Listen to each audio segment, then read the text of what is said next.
Good morning, everyone. No Cohn phone today. I'm going to save that for tomorrow after the games before Sunday Night Football. Let's have something to talk about other than Kyle Shanahan struggling, because today we're going to work with Kyle. He's going to come in, he's going to watch the show, and he's going to take copious notes. And then he's going to fix this offense because I have all the answers for him. So, D'Amico, you got the day off. You're doing a great job. A plus. Keep doing what you're doing. Richard Hightower, take the day off. Kyle, this is just me and you. So I'll take questions at the end if you have any. Otherwise, this is me and Kyle time. So Kyle, thank you for coming. We need to talk about your offense because it stinks. It's so bad that your fans are wondering if you're sandbagging it, like if you're sabotaging it on purpose. I don't think you are. I think you're just having a bad year. I don't know. Bad year. I feel like you've forgotten all the things we've talked about the last couple of years in these meetings. So we have to have a refresher course. It's what the bye week's for. Let's get into it. First thing is the way you're using your rookie quarterback. It was ridiculous, the game plan against the Cardinals. And I'll talk about that. But first, you have him in the shotgun most of the time. You don't have a shotgun offense. It's an under center offense. And when you drafted him instead of Justin Fields, most people thought it was because Lance was under center in college and Fields wasn't. But then you draft Lance and you put him almost exclusively in the shotgun. Doesn't make sense. Now, I understand Lance is more of a threat as a runner from the shotgun. He's averaging 5.4 yards per carry from the gun and about 3.6 under center. Of course, he's more of a threat from the shotgun as a runner. But he's more of a threat as a passer when he's under center. And I have the stats to back it up, Kyle. When Lance is under center, you've only given him 11 throws, okay? But he's completed 5 of them for 155 yards, and he's averaging 14.1 yards per attempt. Those were the big plays come from when he's under center. When he's in the shotgun, you've given him 34 throws. He's completed 20 of them, which is respectable, for 199 yards and 6.46 yards per attempt. So when you put him in the gun, basically what you give him is little quick dink throws and that go nowhere, or him scrambling, or him running between the tackles. So you got to have some of him in the shotgun, but right now it's like 3-1 shotgun to under center in terms of passing attempts. It should be 1-1. That's your offense. You shouldn't overhaul your offense for Trey Lance just so you can run him between the tackles and get his knee sprained. You should have him in your offense because that's only going to help him as a passer. The difference between Trey Lance and Jimmy Garoppolo is that when Trey Lance is under center, you're going to get big plays. When Jimmy Garoppolo is under center, when he's in the gun, when he's in a box, when he's with a fox, you don't get big plays. You just live with a efficient plotting offense. Lance is the big play guy. And by putting him in the shotgun 3 times as much as you put him in the under center, you take away the big plays. Now you make the Lance offense a plotting, inefficient, slow offense. What you need to do is find more opportunities. It's not hard to put Lance in your offense. Have him under center, because when he's under center, the play action game is better. When he's under center, the screen passing game is better. When he's under center, defenses expect a run. Their coverages are different. So what you're doing right now, it looks like training wheels for Trey Lance. Oh, he can't run my offense. He's not ready. We have to put him in the gun and let him be a running back. He has to be a running back his rookie year. No. You have to develop him as a quarterback, and just putting him in a spread offense isn't helping him. You need to put him in your offense. You need to let him start doing the things that he's going to be doing next year when he's your starting quarterback. Put him under center. Let him run the offense that Jimmy runs, that CJ Beathard ran, that Nick Mullins ran. Let him do play action. Let him do the stuff that gets him 14.1 yards per attempt as opposed to 6.4. Get him under center. That's the first thing you got to do, Kyle. Now let's talk about 6 the hard way. You got a Trey at quarterback and a Trey at running back, and you're not using them together. You drafted them to work together. Trey Lance and Trey Sermon. Now, I just talked about getting Lance under center. Yeah, but the other half the time he's going to be in the gun. You do want to use his legs sometimes, not a 3-to-1 ratio of gun to under center, but 1-to-1. So when he's in the gun and you want to have a running play involving Lance and a running back, what you did was motion the running back out of the backfield against the Cardinals and just have Trey Lance run between the tackles with pulling blockers and no misdirection. It was really hard to watch. It looked like all of a sudden you were the least creative offensive coordinator in the league. So I'm trying to help you here. I understand you want that shotgun running game with Lance, but you got to have some misdirection. You drafted this running back, Trey Sermon, specifically to run the zone read, the read option with Lance. Why don't we see it? You had a whole game with Lance starting, and you only handed off to Sermon once, and he had a big game. It was in the fourth quarter. These guys should be playing together because I've already mentioned when Lance runs from the shotgun, he's averaging 5.4 yards per carry. When Sermon runs from the shotgun, he averages 5.1 yards per carry. Lance 5.4, Sermon 5.1. Those two make each other better on that play. Instead of running quarterback power with no running back in the backfield, run the freaking zone read like you used to do with Alfred Morris and RG3, like the 49ers used to do with Frank Gore and Colin Kaepernick. It's not that hard. You do it sometimes. I don't know why you decided taking away all the misdirection from your offense would help Trey Lance, but it's not. You need to use Trey Sermon. He's a good player. I don't understand why you've buried him I don't understand why you've buried him. I mean, clearly he's not as great of a fit for your under center traditional offense that you've run in the past. He played in the shotgun his whole life. Well, you're using a lot of shotgun this year. You're running Trey Lance from the shotgun with no running back to help him. It seems to me that Trey Sermon can only make Trey Lance a more effective runner and vice versa. You got two Treys. That's 6 the hard way. You should be using that. That's good in craps. 6 the hard way. You get paid big time on that. So you want 6 the hard way to be your zone read. That's what you call it. 6 the hard way, and call it a lot. Why are you not calling that? I mean, Trey Sermon and Trey Lance running that play is much more effective than Colin Kaepernick and Carlos Hyde back in the day. Much more dynamic. I want to see this, not Tim Tebow. I mean, you turned Trey Lance into Tim Tebow the way you ran him. Can you run him a little bit more like Lamar Jackson? They don't do that stuff in Baltimore. They actually give him a running back and let him run the zone read, create a little indecision with the defense. 6 the hard way. Trey Sermon is good. Play him. Kyle, that's 2 things that I'm helping you with. Now, another one. Brandon Aiyuk. You are caught up in punishing Brandon Aiyuk for not practicing up to your standard or whatever. But what you're doing is just hurting your offense. Because right now, George Kittle is hurt. Deebo Samuel's playing well. Kyle Juszczyk's playing well. And that's the whole offense. You are calling plays for Mohamed Sanu and Travis Benjamin because you're punishing Brandon Aiyuk. And even if Brandon Aiyuk isn't as good as you want him to be, he's better than those 2 guys. So you're punishing yourself. You got to stop that, Kyle. Whatever message you're trying to send, you're only hurting yourself by keeping Brandon Aiyuk, not involved.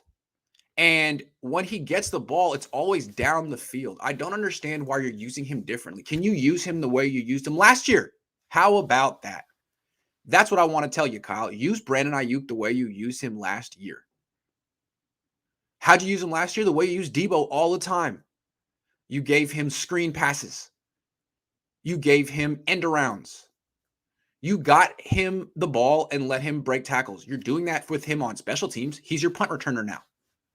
Why don't you use him like a punt returner on offense anymore like you did last year? All of a sudden you're acting like, man, I can't get the ball to Brandon Aiyuk. I forgot how. I got to throw downfield to Travis Benjamin. No, you don't.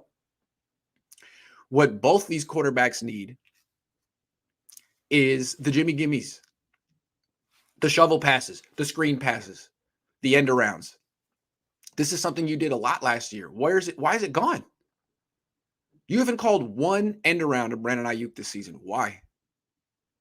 You should be looking for ways to manufacture touches for Brandon Aiyuk, especially while your offensive line is struggling. Get on the ball like you do for Debo. Why is that so hard? Is there something personal going on between you and Brandon Aiyuk that you would rather feature players who are worse than him than get him the ball? Like, what did he say to you? What did he do in practice that makes it so wrong for you to like find ways to get Aiyuk the ball? Why do you need to punish him and your offense and your team by featuring Travis Benjamin and Mohamed Sanu over him? What did he do? Was he insubordinate? Did he miss a curfew? Did he say something to you? Because he's better than those guys. I don't care what you're trying to do with Aiyuk. You're just hurting your offense. So get him the ball or keep losing. Screens, end arounds, gimmies. Get him the ball. He's a playmaker. All right. Last thing. And then you can go. You need a third target in the offense. Aiyuk would work. Right now, you got Debo. That's the whole offense is Debo. When Kittle comes back, he's a big part of the offense too, but you really can't. You don't know what you're going to get from him the rest of his career, basically. Kyle Juszczyk, hell of a player. He can't be your number 2 target in offense, and right now he is. Aiyuk, you don't trust. He could be one. But there are other guys that you can get involved in this offense that you need to. You got to stop calling passes for Mohamed Sanu. It's out. It's over. He's not good. He's not going to be on the team next year. He's not helping you now. He's one of your worst players right now. He has no future. Stop calling plays for Mohamed Sanu. Ditto for Travis Benjamin. These two guys, Sanu and Benjamin, are only in the NFL because the 49ers have them. If the Niners cut them tomorrow, they would be on no one's practice squad. No one would pick them up. They don't need to be getting targets anymore. They don't have a future. They don't have a present. The only reason they have a present is because the Niners manufactured it for him. Kyle did. There are people with a future on this team who aren't getting the ball. Ross Dwelley. Kyle. Ross Dwelley. Let me tell you something about Ross Dwelley. He is going to be... Hold on. What's the situation? He's going to be a free agent after this year. You're going to lose him. And you don't use him. Right now, here's his stat line for the season. 3 targets, 3 catches, 46 yards, a touchdown. And when he's targeted, the Niners quarterback rating is 158.3. It's perfect. Why would you not want to get him more targets? 3 targets in 5 games. You just lost 3 in a row and you can't get Dwelley the ball more? What? Why? You're calling passes for Mohamed Sanu, who stinks, who objectively stinks, has no future in the league, and you're just going to waste Ross Dwelley so he can go to, like, you know, the Rams next year and be good? Is that what you want to do? That's one guy right now that you need to be getting 3-4 targets a game, at least, at minimum. Another guy, Juwan Jennings, real similar to Dwelley. 3 targets, 3 catches, 31 yards, a touchdown, and a 149.3 quarterback rating when targeted. Why would you not want to get him involved more? Second-year player, young, has a future. Same skill set as Mohamed Sanu, and you're sticking with Sanu? Why? How many passes does Sanu have to drop? What does Sanu do better than Juwan Jennings? And he's 10 years older than him. Dude, this is what the bye week is for. To just sort of step back and look at what you maybe didn't realize you were doing. But what you're doing is clinging to veterans like life jackets. I don't know why you're so nervous, man. Everyone seems to tell me you're not on the hot seat. So act like it. Play your young guys. Act like you're not on the hot seat because you're acting like a desperate coach who can't afford, who there's no reason to develop young players because you may not be here next year. That's the way you're acting. Like, what's the percentage in me developing Juwan Jennings and Trey Sermon and Ross Dwelley when I'm just going to get replaced if I lose games while developing young players. That's what you're acting like. But the thing is, once again, you failed to evaluate which players give you the best chance to win. You're not playing the quarterback that gives you the best chance to win. That's Lance. You're not getting the ball to the targets who give you the best chance to win. You're throwing passes. You're calling plays for Travis Benjamin. You called 3 for Travis Benjamin last week. You really did that. That guy wouldn't be in the league right now if it weren't for you. You called 3 passes for him. What happened? No catches, an interception, and a holding penalty. That's what happened. He shouldn't be on the team. You should have cut him yesterday. So that's what we're doing this today. That's what quality controls here is for. That's what quality control is for. You got to cut Travis Benjamin. You got to stop throwing to Sanu. He should be inactive. You got to get the ball to Dwelly and Jennings. Dwelly and Jennings. Those guys are going to be catching 70 to 80% of their targets. Those guys are going to make the quarterbacks look good. Sanu is going to keep trying to catch the ball with his chest. Travis Benjamin, oh my God, enough. Kyle, you're dismissed. Do better.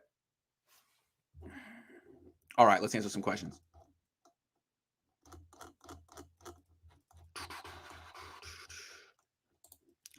Niners are a 4-1 team, maybe 5-0. Shanny's play call had them at 2-3. Luckily, not 0-5. Yeah, his play calling could have had a really good team at 0-5. 7 points at halftime against the Eagles. A complete meltdown against the Lions. Really, in every game, you could say the Niners were the better team. I mean, the Niners were dominating the Seahawks through halftime. The Niners really went toe-to-toe with the Cardinals.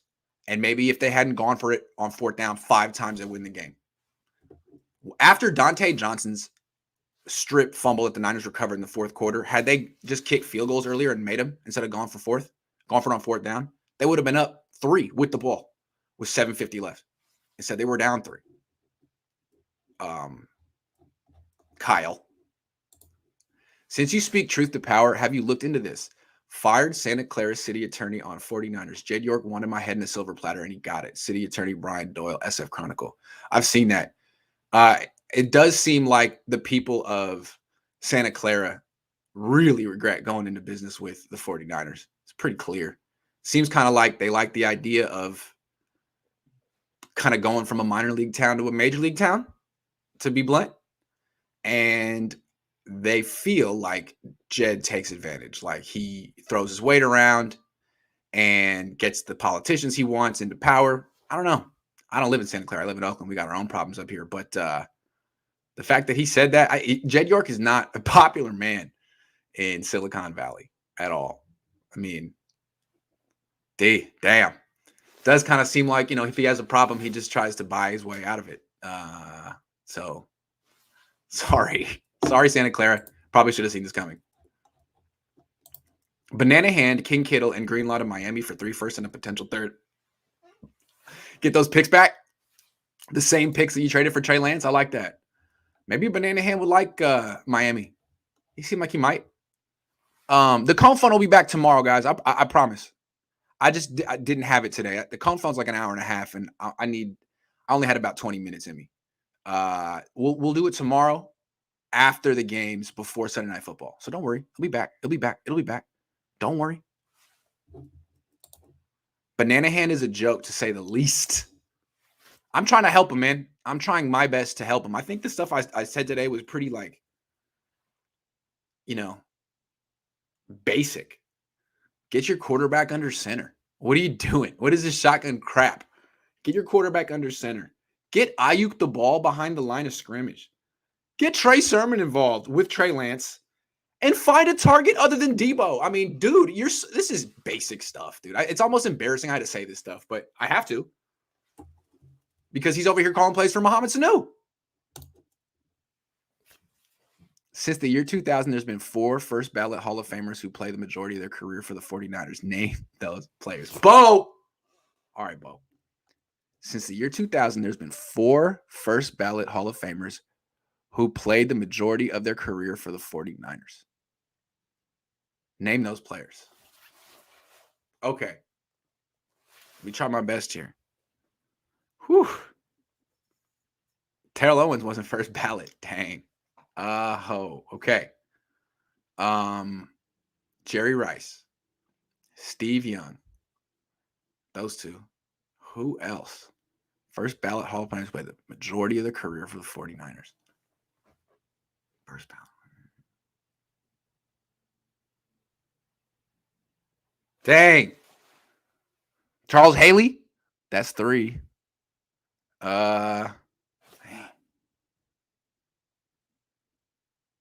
I mean, Ronnie Lott already made it, right? Was he? Is it not Ronnie Lott? He was in the Hall of Fame before then. He must have been the Hall of Fame if he was the first ballot. Dang. It's not Willis yet. Not Justin Smith. Oh! Bo, you're good at this. Dang. Okay, so it's Jerry Rice, Steve Young, Charles Haley. Dang. Ronnie Lott. Oh, man. I wish I was better at this game. I don't know, Bo. You know, though. Jesse Sapolu? First ballot? I don't know. I'm going to sit here and wait until Bo tells me the answer. I give up, Bo. Let me know. You don't even have to give another donation. We're all watching. Let me know. Dang, Bo. That's a good one. Hope things are getting better on a personal level, and thanks for what you do for fans and other content creators. Thank you, John. Slowly.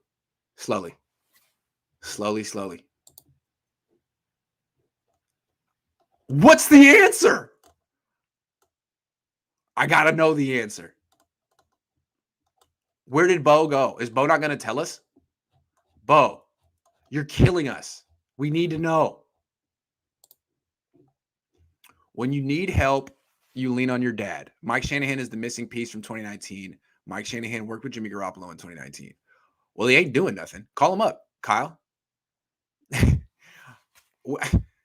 Call him up. I'm with you on that. That's smart. Dwelly needs 10 plus targets per game, best hands on the roster, more BA deep routes. Yeah, come on, Kyle. The only person you can get the ball to this year is Debo. Is that it? That's not good. You got to spread the ball around. Why are fans so precious about Kyle Shanahan? They act like the only coaching options are Kyle Shanahan or an old pair of shoes. I don't know. I think it's Jed York, man. I mean, let's be honest. If Jed York gets rid of Kyle, he's going to mess up the next coaching search. That's why his mom needs to step in and let someone else do it. It is a legit point. Jed's not going to get it right. He always messes it up. Even when he, came close to getting it right with Harbaugh, he messed it up. He messed it up with Shanahan by giving him too much power. So that's the main issue, I think. People are just, they feel like Kyle Shanahan's the best Jed can do. And if it's, if it ain't Kyle, it could be Jim Tomsula again, something like that. That's a legit point. Why do you think Kyle Shanahan hates you still? I don't know, because I don't think he's a genius. I don't know. Maybe he does. Maybe he likes me. I don't know. You a goat, Grant. I watch you every day. Keep it up, G. Thank you, Puda. I appreciate it. That was nice. Who you got for Packers versus Bears? I don't know. Haven't thought about it at all. Packers? Arnaz battle. Where did Bo Nose go? Bo, we need to know the answer. You're killing us. Bo, where'd you go? I got to look this up, man. Ronnie Lott. Wiki. When were you inducted to the Hall of Fame? And you got to be Hall of Fame. When? Hall of Fame, when?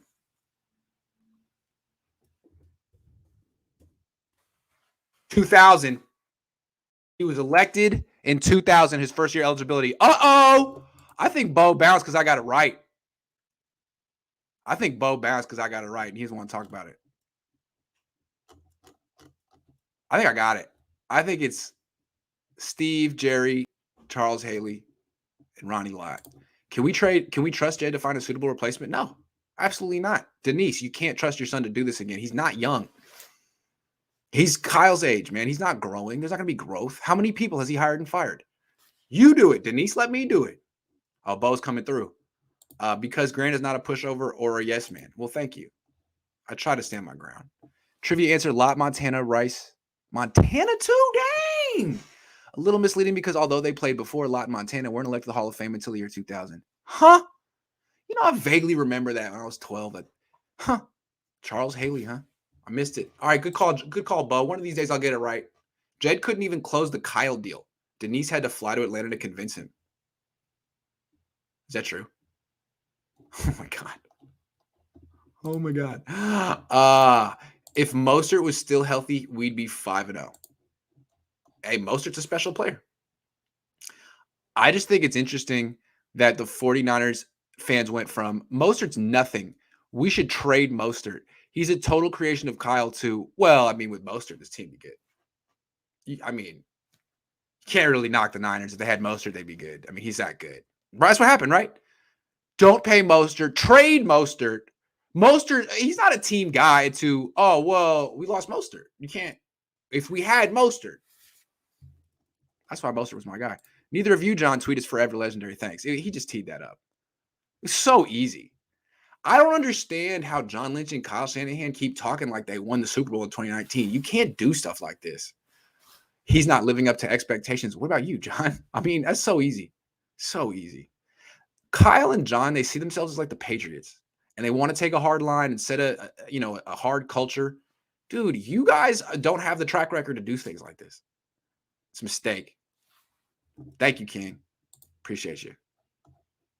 All right, guys. I gotta go. Quick show today. Thanks for watching. Be back tomorrow with the Cohn phone in the afternoon, a special Sunday afternoon bye-week Cohn phone. Dipping our toes back into it with trepidation, but we'll figure it out. All right. I'll see you guys tomorrow. Have a great weekend. Go outside. Tell someone you love them.